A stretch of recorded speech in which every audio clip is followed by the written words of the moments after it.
Hello, friends. Welcome to Traces. I'm your host, Emily Oman. We have my lovely sister here again, Natalie Oman. Natalie, welcome. Thank you very much for having me. Yeah, it's nice to be in Ventura today. Yes. It's a beautiful day out. Much cooler. Yeah. So we're going to talk about Dreamwork again. Yes. Yes, this is part 2. We're going to talk about space, active imagination, and art. Now, last time we talked about dream text and how to work with dream text in the form of homonyms and shuffling to find metaphors and associations. This week, we're going to start with space. Okay. Remember I told you about Robert Bosnak? Oh, yeah. Mm-hmm. So this is that A Little Course in Dreams book that I was talking about. Great stuff. James Hillman endorsed. Yes, it says this little course is big stuff. There's nothing like it anywhere. And there probably isn't anything like it anywhere. There isn't, because it's so, like I said, so poetic and easy to read and so informative. So And pretty short, too. yeah, very short. I've read it twice. Okay. Oh, wow. What an endorsement. So Bosnak calls a dream a happening in space. Okay? A texture woven of space and time inside which we find ourselves. It feels like the beginning of a sci-fi movie. Yeah, exactly. And maybe our dreams are sort of like a sci-fi reality. Oh. Okay, well, let's maybe not go there yet. But he also calls it a living reality in spatial form. So for Bosnak, it's more about space than story, which we talked about story mostly last week. So let's do an exercise. But before we start the exercise, we need to check in with our bodies. How are you feeling? Do you have any particular moods? Are you having any tension in your shoulders, in your stomach? Are your feet clenched? You know? Overall. Just do a check-in. Yeah. Okay. Overall, feeling pretty good. Feeling pretty good? Yeah. A little relaxed? Yeah, I mean, I didn't know I was going to have to exercise in this episode. Okay. Maybe we should have worn some yoga pants or something. No, it's going to be great. Okay, go ahead and close your eyes. Okay. Now, we're going to do an exercise about imagining our childhood home. Okay. So you can pick any of the childhood homes we had. I have a clear favorite. Sunset? Okay, yeah, me too. Okay, so step inside the front door. Now I want you to look at a wall. Is there wallpaper? Yeah, it's got kind of goldish. Can you reach out and touch the wallpaper or smell it? No. That's fine. That's fine. Now look down at the ground. What's the ground made of? You don't have to say it out loud, but Okay. really look at it. Is it warm or cold on your feet? There's in-floor heating. I mean, they were ahead of their time. They really were. Okay. Let's go into another room. Okay. Okay. Now, what is the floor like? What is it feeling like on your feet? Oh, I loved this floor. Are you in the kitchen? I'm in the kitchen. That's where I went to. Okay. Now find a piece of furniture Okay. and touch it. You feel it in your hand? Yes. We still have this piece of furniture, too. I love it. Okay. Now, So many memories. so many memories, and it's so real in your imagination, right? Okay. What does it smell like? Do you have a sense of what it smells like in there? Last night's dinner. Jesus. It's the table. It's the kitchen table. Okay, all right. Great. Love it. You can open your eyes. Okay. Get back to here.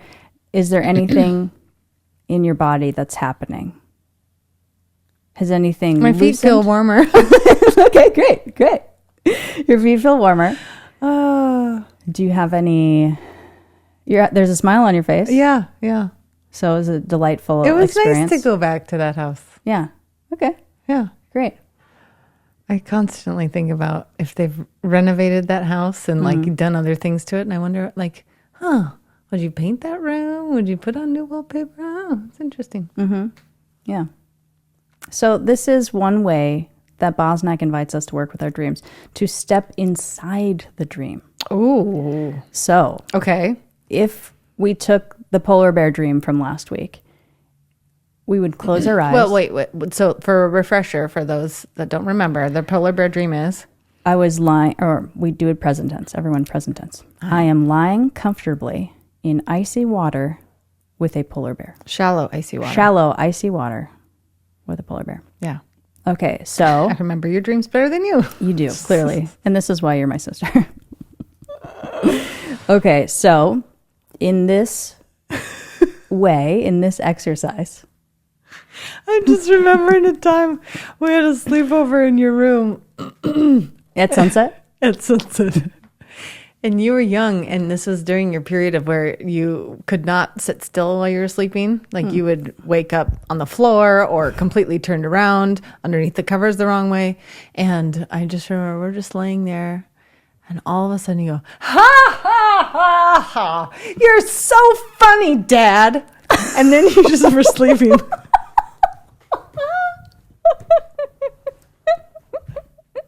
Was that being sarcastic? No. You were just so animated in your dream, and then instantly you were back asleep. And I was like, what? Wow. That's pretty incredible. So, yes, I'm your sister. I do remember your dreams better than you do. I guess so. I wasn't aware of that one. Okay, so I can't step into that because I don't remember it, but let's step into... Okay, the polar bear. The polar bear dream. Okay. So I would close my eyes. Okay.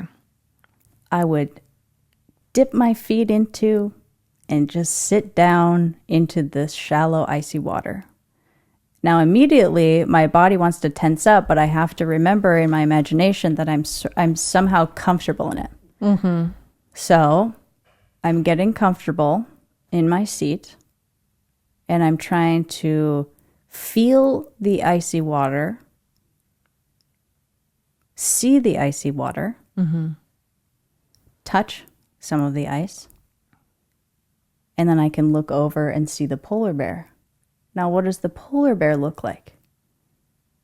Okay, am I sensing the fur? Can I see different layers in the fur? Is there some ice forming on the top of the hairs? Can I smell his breath? Do I know if it's a boy or a girl? Okay, so I'm really sitting in this moment and feeling in my body what comes up. Now, I could stay like this for a couple minutes and then open my eyes and see. Right now, I'm feeling like a tightness in my solar plexus, which is what I get when I go into a cold plunge. I'm also just like a little nervous, a little more tension, a little excitement. There's almost a thrill. The edge of danger. Living on the edge. So those are all things that we can then add as another perspective or another point of view in our 70 Faces of the Torah example, like idea. Oof, gotta shake that off. That's intense. It was cold. Okay. So if I just go to my notes here, like I just said, your physical body will respond. There will be changes in your mood. You don't have to try to change these moods or anything. You just notice them. So sometimes resistances will come up too. And resistances often in our waking lives feel like we just need to push through them and get rid of them. But in Dreamwork, you can keep your resistances. You just have to notice that they're there. The resistance itself is information that you can collect. Whew. Yikes. Okay. Toss that page to the Let's side. just We're moving on. Get out of that icy water. Okay. Active imagination is our next way that we can learn a perspective about our dreams. In active imagination, you step into the dream just like we did with space, but instead of just examining the details and experiencing the details, we become active participants in it. So I'm not just looking at the polar bear and looking at the water. I am maybe talking to the polar bear. Maybe I touch the polar bear. Seeing what else is around in your environment, Yeah, not just polar bear. Right. I could splash. What happens if I splash? What happens if I get up and move? Is the polar bear going to chase after me? These are all possibilities. That's terrifying possibilities. Yes. But this is the cool thing about active imagination. And this is a Jungian concept. And maybe I'll have some notes in the podcast sources and notes about where to find more information about active imagination. You don't consciously come up with what's going to happen. It happens and you witness it. So, and this is while you're fully awake. Yes, but you're in a sort of meditative state. It's like when you were doing your thing in our childhood home. Okay. So you're letting your unconscious speak to you. You're letting your little soul speak via the characters in your dream. Mm-hmm. You can call it your unconscious. You can call it whatever you want to call it. Yeah. The dream maker, whoever you want to say, is speaking to you through active imagination. Okay, so let me give you an example. I was having recurring stress dreams about a certain work event that happened years ago. And just every night, every couple nights, sometimes it would leave for a month and then it would come back. And this was post the event, not pre-event. Yeah, okay. Years and years. Okay. Like recurring for years and years. And a friend of mine was like, well, why aren't you doing active imagination? She said, why don't you meditate on it? But I was like, oh, I don't know, just active imagination. So I got down on the ground, closed my eyes, got into the space where the event happened. So I was fully there. And once I felt like I was fully there and I could see the other people there, I spoke to the other people that were there. I asked questions. I said my own piece. And I waited. And I waited. And I waited. It was 45 minutes of waiting because I knew it was going to happen. I just had to wait. And eventually, they spoke. One person spoke. And that person said something that I had never thought of, that I had never consciously been aware of. And it was upsetting, but it was also helpful. So, it's not that I'm completely over this event, but the answer that I was given was so transformative that I'm no longer having stress dreams about that event. Wow, okay. This event was probably 8 years ago. And I was having recurring nightmares about it. And then poof, active imagination. I'm not sure it's going to be forever gone, but just the relief of have a sort of answer. Isn't that wild, Nellie? Yeah. That is wild. But think about it. I do have one recurring dream. Do you want to share it? Yes. Great. It's about the abominable snowman. I love it. I love it so much. And it reminds me of that old skiing Yes. Cartoon. computer program that we had. Oh, yeah. Where you're going down the hill and you got to go left or right because there's these little trees or other skiers. And so it's just very computer movement-y, kind of shifty. And this abominable, that's how you say it, snowman is just like a regular snowman on skis coming after me with just this hand that just keeps throwing snowballs at me. And I'm skiing to try to get out of there as fast as I can while avoiding all the things. And next to the snowman is this guy, kind of reminds me of the actor who plays Mayhem in those commercials, Oh, yeah. Allstate or whatever the commercials are. And he's egging on the snowman. Yeah, get her a little more to the left, a little. And he's running alongside the snowman, very animated. And that's the dream. It just always comes up. I'm always being chased by the snowman and he's always throwing snowballs at me. Wow. Now you're saying so the abominable snowman, it felt like it had a gender and it was male? Yeah. Ooh, Natalie. It felt like the snowman from, I think it was called Jack Frost or Yeah. one of those movies. You know, it just felt very like, very snowman-y. Oh, wait, like Jack Frost, the live action version Yeah. with what's his name? Yeah. Batman. Yeah. Michael Keaton. Yeah. And it doesn't feel like it's Michael Keaton's. Right. But that's just what it looks like. Right. And it's scary? Well, yeah. Yeah. Yeah. No, yeah. I'm on the run. Mm-hmm. My only recurring dreams have been scary ones. Yeah. Oh, no, that's not true. Oh, okay. Well, I had another one where I was in Mario, like the Mario world. oh my God, fun. And I have a cape and I can fly. Yeah. And so it's literally, but like, you know, when you see them doing their flight, it's like they're holding their cape behind them and they're going like this, you know, like you have to press the back button. Yeah. Yeah. And I swear every time I wake up, I'm like, oh, God. Oh my God. That's abrupt. Wow. Yeah. And they're both video game-esque. True. The other one is not video game-esque. The other one, we're driving through the desert. Everything is Coke bottle green. Ooh. Okay. Everything is green in this entire desert landscape. Everything is like you can't see anything other than shades of green. Okay. Desert landscape. Dad pulls up. He's driving. It's you and I in the back seat of the car. Okay.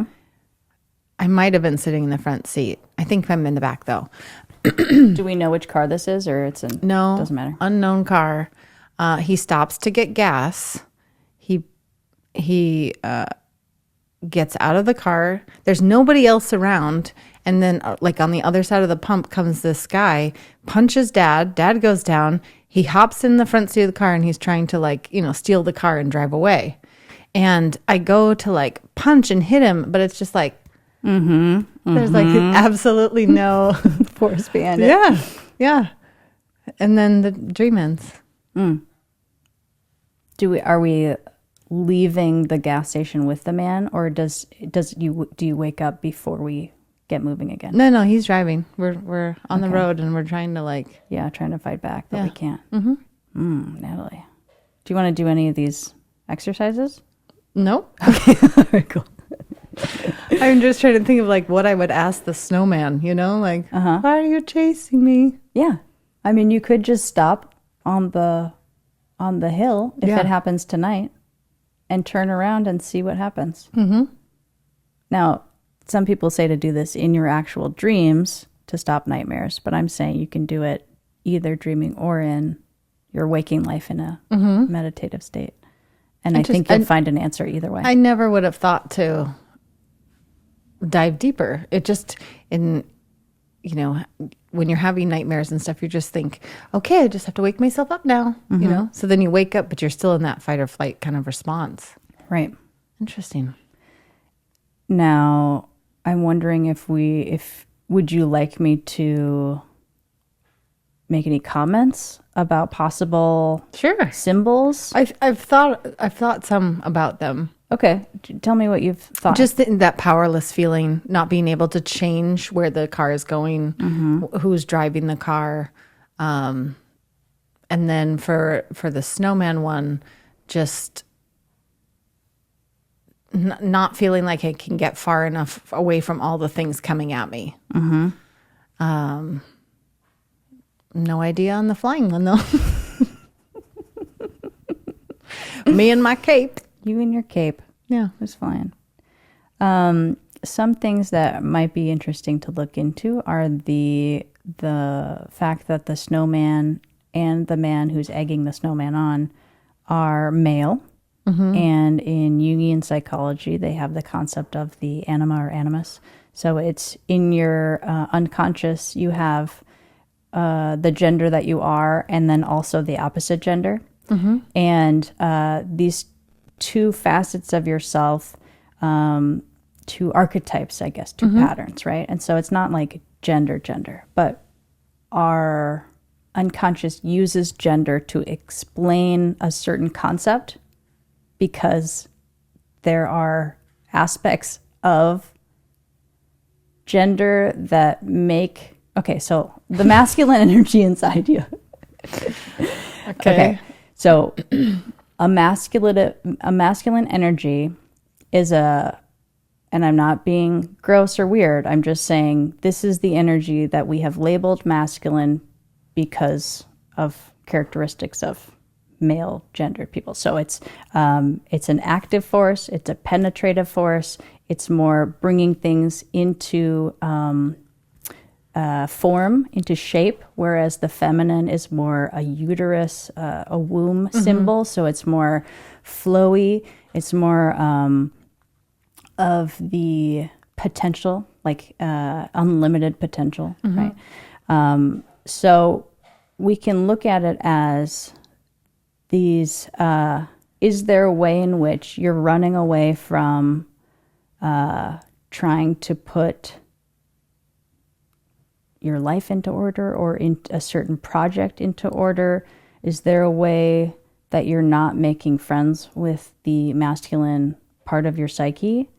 I mean, these aren't really great examples because I haven't thought about it, but there's an aspect in there of the archetypal masculine energy in that dream of the snowman. There's also, if we go back to water and being snow is then stagnant. There's something stagnant, but then it's interesting because you're going down a hill. We could talk about hills. And then of course, a slippery slope. Exactly. All of the above. Okay. So forgive my amateur interpretation. These are just some things thoughts. Just to thoughts to think pepper about. in there. Yeah. And then, of course, filling a car up with gas is nourishment for the car. The car can symbolize our physical body. It can also symbolize our modus operandi, our way of moving through the world.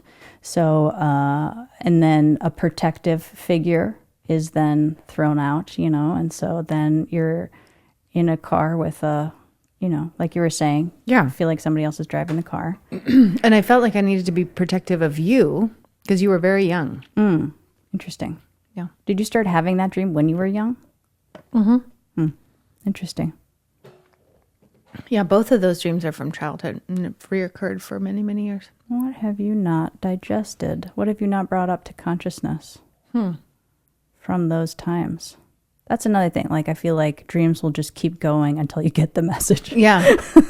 They don't recur very much anymore. Occasionally I'll have them in my adult life, but it was mostly through childhood and early adulthood. I also wonder probably till I had children myself. Oh, really? Not so much. Also, pregnancy dreams are terrible. I don't like pregnancy We should do dreams. a whole episode on that. I'm so curious. Because I've heard a couple friends that have had kids. Very, very vivid and, in my experience, awful and traumatizing dreams. Yeah, that's what I've heard. Very vivid, very... I've watched myself die in my dreams. That's so weird. I know. Amazing. But only during pregnancy. Apparently I'm not dying any other time. Yeah, I guess not. Crazy. Yeah. Crazy. Well, a part of yourself is dying. This thing that's grown inside of you has to die to you. Seems to be some construction going on. But that's basically it. We can end for today, and then next time we'll talk about how to work with your dreams in a group setting. And we just did. Well, yeah, that's true. We did go through that, huh? Yeah. Okay. Well, then also a cultural and a mythic perspective we're going to talk about. So we'll take the polar bear dream and see how it relates to our culture in America. Yeah. And then see if we can find any mythological stories that mirror the dream and that we can perhaps learn from. Great. All right. Thanks so much for listening and watching. Have a wonderful week. Please go outside, get your feet on the ground, do something kind for yourself, someone else. Yeah. Enjoy the sunshine. Go vote if you haven't voted yet. Be the sunshine. Also be the sunshine. Okay. Bye-bye now. Take care.